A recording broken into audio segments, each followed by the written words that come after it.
Tahun ini kami membawa inisiatif Kasih Ramadan Mary Brown ke tahap yang lebih luas lagi.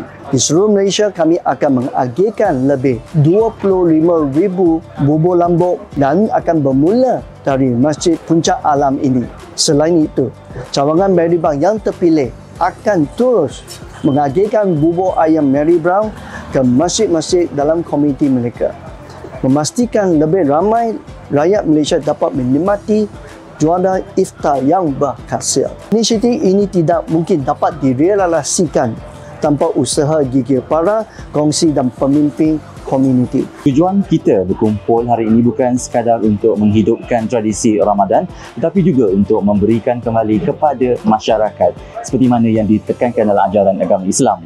Terima kasih dan selamat berpuasa.